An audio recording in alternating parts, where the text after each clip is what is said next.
Yo, what's up, guys? I'm back giving you guys another breakdown of predictions video, and this week we got the first week of the Dana White Contender Series 2024, which is historically a show that I've done really good on, made a lot of money on betting, so always excited when they bring the Contender Series back, and definitely think that we're going to mop up and do well again. So already have a couple bets on the Contender Series for this card, so go to patreon.com/MMAPredictionGuru, get the access to those bets, and there's quite a few events this week too, like PFL and some other shows, so you'll get access to predictions for those events too if you join on Patreon. But yeah, man, Dana White Contender Series, I like the card. I think there's some good prospects, and hit the like button.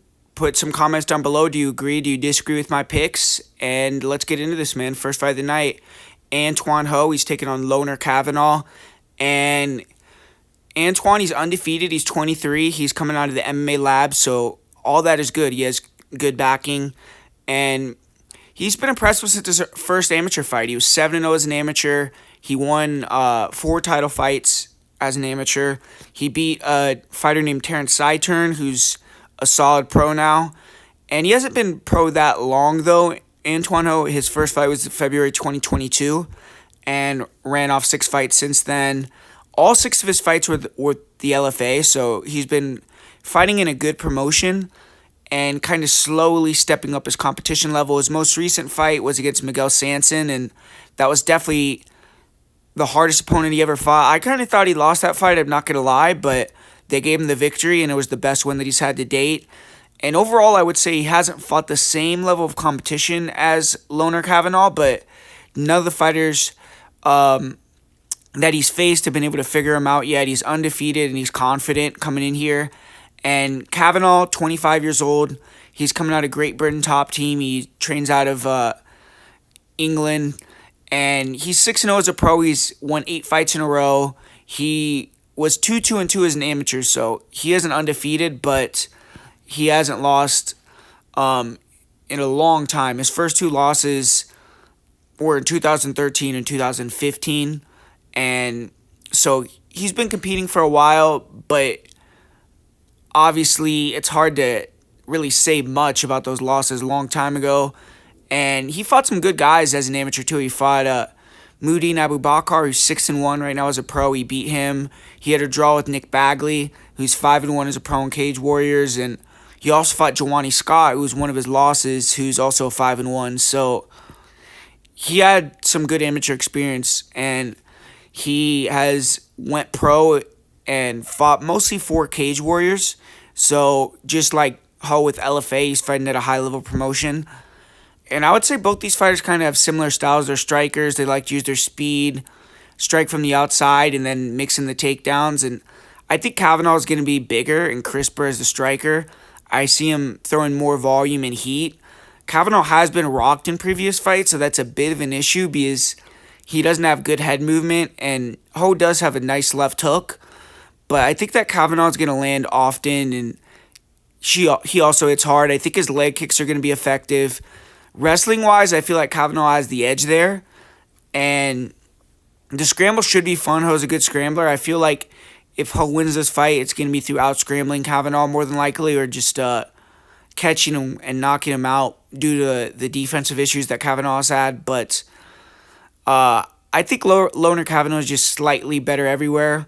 He's bigger, more athletic, and I'm predicting Kavanaugh wins by decision. I think he'll be the better stand-up fighter, and I think he'll mix in some takedowns too and win this one via decision. So you're looking at the line.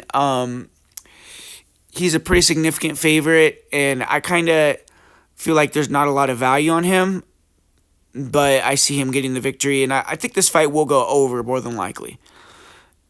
And second fight of the night, we got a really good fight in this one, in my opinion, with Jose Delgado. He's taking on Ernie Juarez, and it's a short notice opportunity for Delgado, but he looks like the real deal. He's 7-1. He trains out of the MMA lab as well, so the MMA lab has multiple fighters on this card. I think they have another one as well, but he's mostly fought low-level guys, I would say. His last 2 fights, he took a step up and got finishes Delgado, and he's won 4 fights in a row.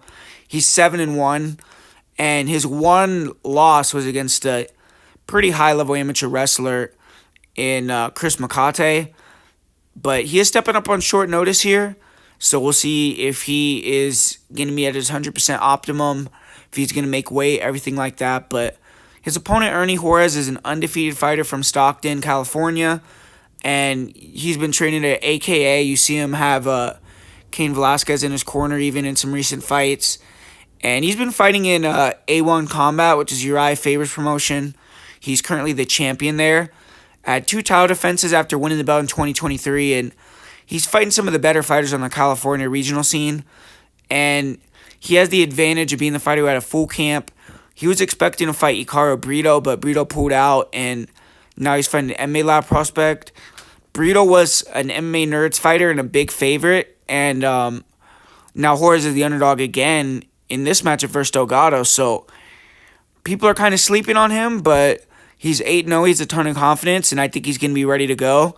And you look at Ernie, he's an absolute beast. He's a short, compact fighter for the division. He wants to get in a brawling range and go to war. And he walks you down. He has a decent jab, overhand. In exchanges, he doesn't move his head, and he is hittable, but excuse me, he's willing to bite down on the mouthpiece and chuck back hammers.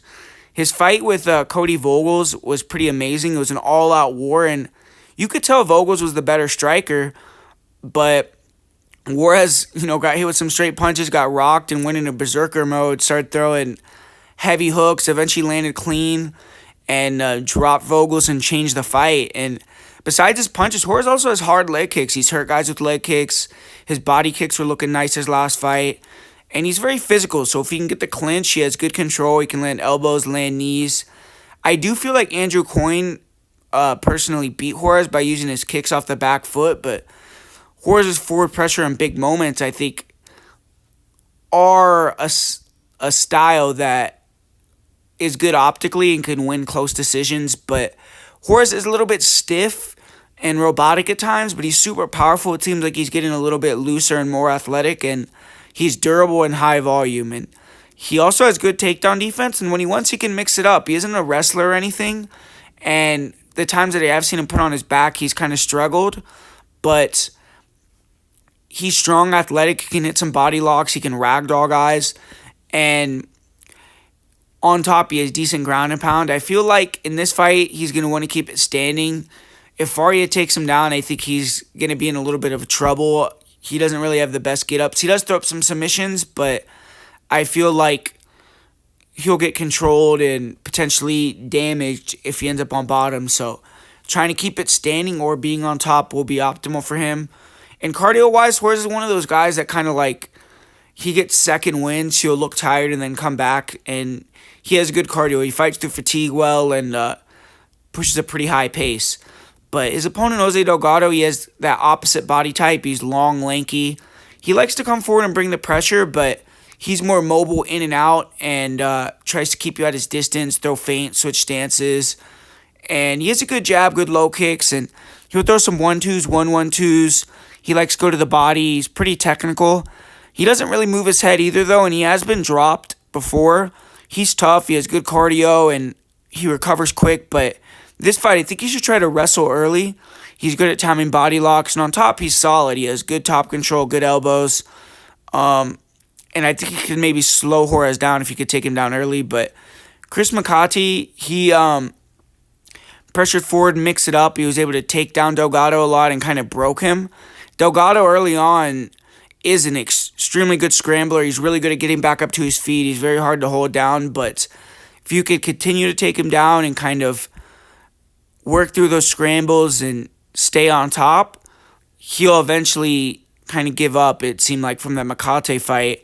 But Delgado does also have good front chokes, so you have to be careful when you're shooting on him, and you'll throw up submissions off his back, and I feel like he could mix it up, get it to the ground and get the finish, or tire Juarez out, keep him on the outside with kicks and get the decision.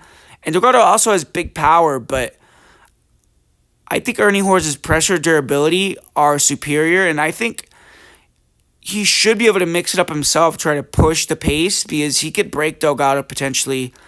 And I see this fight being close. I think it's going to go under. If it's under 2.5, I think that'll probably be a good bet. I just don't see this fight going to decision. I see it being done within 2 rounds, and I'm going to go with the upset, though, with Ernie Juarez. I feel like he's had a full camp.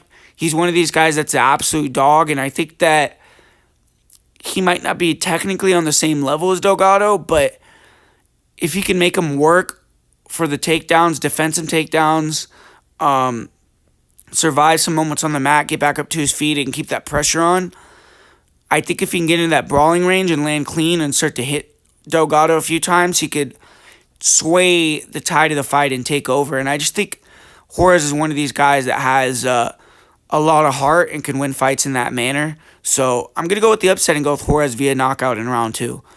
So, yeah, man, that should be a great fight, though. I'm really excited for that one because, honestly, I feel like it's going to be a war. But the next one, we got Bruno Lopez. He's taking on Mikhail Sazniyani. And Lopez is going to be his second appearance on the Contender Series. He also is the current LFA light heavyweight champion, so he's really close to being in the UFC. He just kind of has to seal the deal with this win here.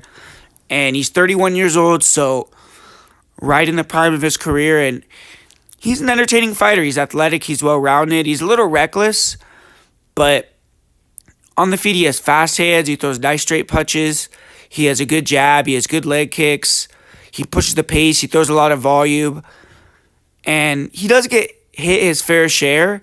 He kind of enjoys being in the pocket, and that's what got him knocked out against Bretson Ribeiro, but he has the cardio to push that pace, and once guys slow down, he just takes over and takes them out. So I think that's why he's comfortable trying to pull counter and be so reckless at times.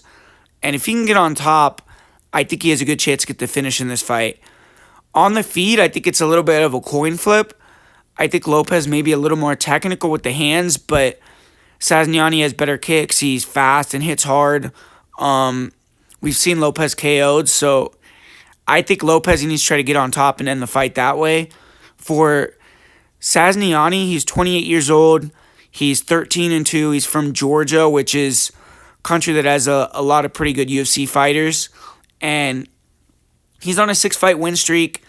Most of his fights have been in Georgia. In his last fight, he became the Georgian Fighting Championships light heavyweight champion. This is going to be his first fight in the USA and definitely the hardest opponent that he's ever fought. But Sazniyani is a fun fighter to watch. He is primarily a wrestler. He has a good double, but he's been showing off his striking a little more lately in recent fights. And his hands are a little rudimentary, but he throws heavy, fast leg kicks.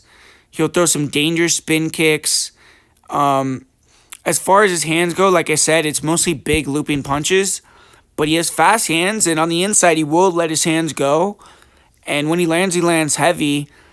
And he's definitely going to be better going forward than backwards in this fight. On the back foot, he's a little hittable, and I think he's going to struggle with the distance.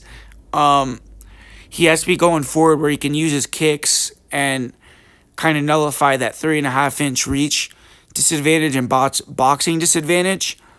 But Sazniyani definitely has a chance to get the knockout here if he can land clean. And he's a dangerous guy on the feet. He also has a fast double leg. His wrestling is pretty good. I don't know if he's going to be able to take down Lopez or other higher level guys unless he sets his takedowns up a little better, though. But when he gets on top, he can overwhelm you. His top control, I wouldn't say is the best, but he has nasty ground and pound. His one loss, he got taken down and submitted pretty quickly, so that's why I say if Lopez can get on top, he could maybe run Sazniyani into some problems. And I think the under in this fight, or fight doesn't go to decision, will be a good play at the right number. And I just think Sazniyani has some value at plus 155, but I just don't know about his competition level really, so it's probably a pass for me. But I wouldn't be surprised to see him knock Lopez out. It's just Lopez has more ways to win. He has the cardio edge. So I'm going to predict Lopez wins via second round submission.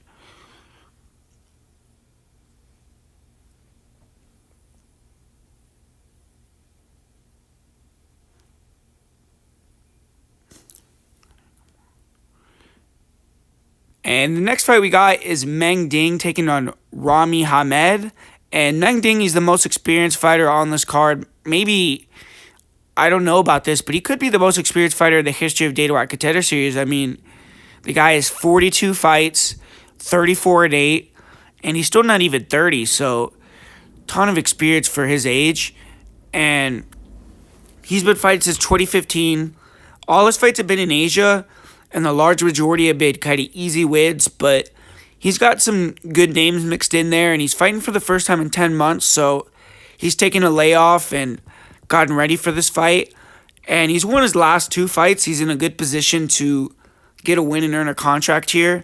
He was expecting to face a different style and, in my opinion, much tougher opponent in Islam Dulatov, but now he's getting Rami Hamed here. And Rami Hamed, 33 years old, Lebanese fighter who trains at MMA Masters, and he's been a pro since 2015 as well, like Ding.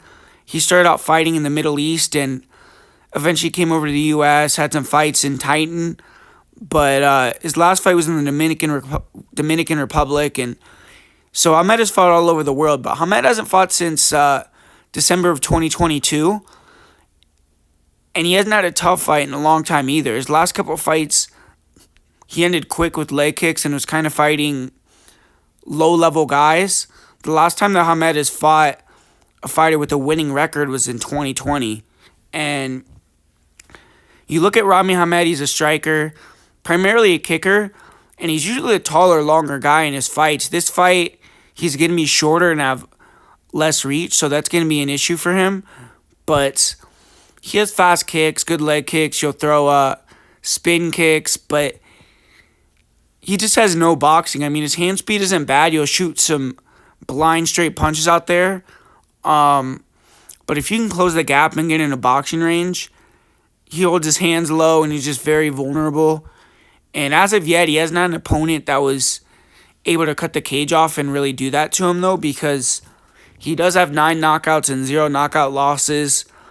And he was apparently a Muay Thai fighter, so he probably does have some toughness about him, even though to me it doesn't look like he has the Muay Thai style. But his wrestling is not good either. He could sometimes kind of pop back up to his feet, but better wrestlers have been able to take him down and submit him, and he's been submitted in all his losses. Ding is someone who will mix it up, but is more of a striker, so that is going to be good for Hamed's style, but even cardio for Hamed is a little bit suspect, so I just don't really like Rami Hamed. I feel like he's a limited striker that can only win if guys don't know how to defend kicks or can cut the cage off. But Deng Ming, smooth striker with clean boxing, switch stance as well, really fast rear crosses, long reach so he can close that gap quick, and he throws real laser beam punches. He's powerful, body head.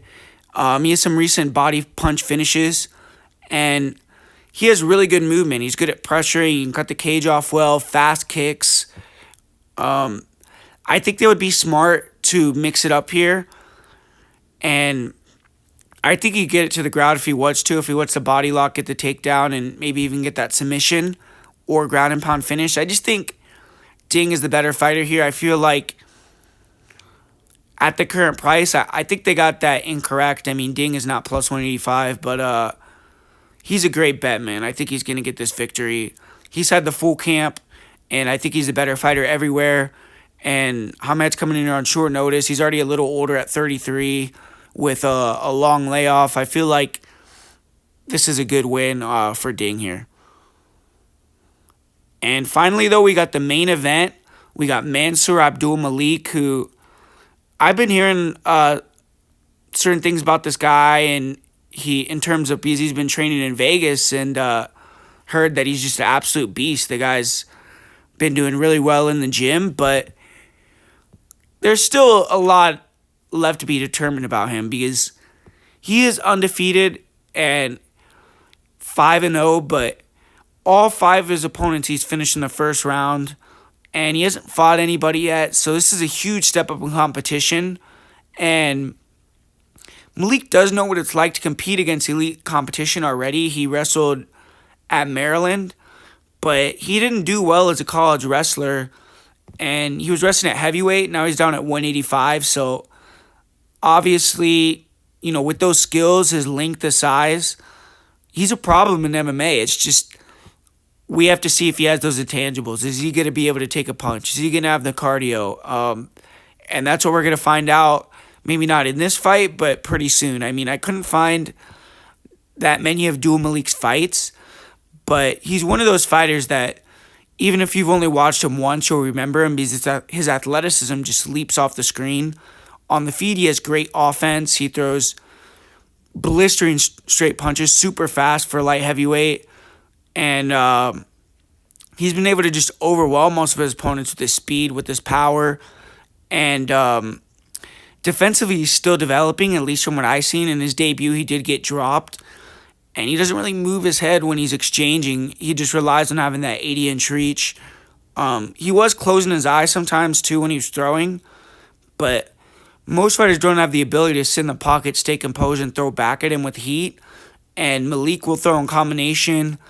And he's just a dangerous guy. He's accurate. And when he connects, he puts your lights out a lot of the time. And you also use his wrestling in his last fight. You saw him immediately close the distance, clinch against the fence. And he's very strong. He gets big slams, big explosive mat returns. And he obliterated his last opponent with some of the most brutal ground and pound that I've seen. Wes Schultz also has good wrestling, but I think if Malik wants to take him down, he's going to be able to take him down. We saw Dylan Butka grind out a decision versus Schultz, but the thing is, I'm just not sure if Malik is going to be confident grappling with Schultz, who is a scrambly guy, has good submission threats, good sweeps. So Malik may want to try to keep it on the feet. But cardio-wise, it's really hard to say. I mean, the longest fight that he's had is 4 minutes and 6 seconds. And I do think he was slowing down a little bit in that fight. So, I mean, I don't know what that tells you. That was the first fight of his career. So he's had some time to correct that. But it's just going to come down to if he's ready for this moment or a little bit too early. Because regardless, I think he's going to be in the UFC. I mean, the guy's just... He might be top 15, top 10 athletes at the 185-pound division in the UFC already if he gets the contract. But Wes Schultz, he's a former college wrestler in his own right. He's 6-1 in 7 fights. And he's had all but one of his fights for the LFA, so he's been getting groomed up well. He's fought some decent fighters. His one loss was to Dylan Butka, who came on the Contender Series and got a contract through the show. And Schultz has won 3 fights in a row, all in the first round. So he has the momentum right now. And he's a tall, long, and lanky fighter. He's a guy who throws a lot of kicks and then looks to get it to the mat. And in this fight, he needs to close the distance and get attached because on the feet, I mean, maybe he could land a crazy bomb or a big kick, but he's just way slower. His chin is in the air, and he's going to get pinged up by Malik. I mean, unless he could just take big damage and Homer Simpson his way to getting back into it in the striking, Schultz needs to close that distance and try to use his wrestling, even if he has to pull guard or end up on bottom. Just try to tie at Malik, maybe find your sweep, or just don't take a lot of damage and look to slow Malik down and then get going. Because if Schultz can get the fight to become more of a wrestling grappling match, I think he has a lot better chance. He should have better grappling. And if he can get to the back or in top position, that probably is a position where Malik has not been in very often, and Schultz could very likely get a finish. So for Schultz, I think he needs to try to extend the fight too and test that cardio. Schultz has been all 3 rounds, and his cardio isn't the greatest either, but I think it's going to be better. He's fought the better fighters, has more experience, and I think the line is off. But it's a tough matchup for Schultz for sure. Schultz is going to have to deal with a long-rangey fighter throwing punches down the middle, and his takedown offense and athleticism and physicality is going to make Malik really hard to take down. So unless Schultz can expose a weakness in terms of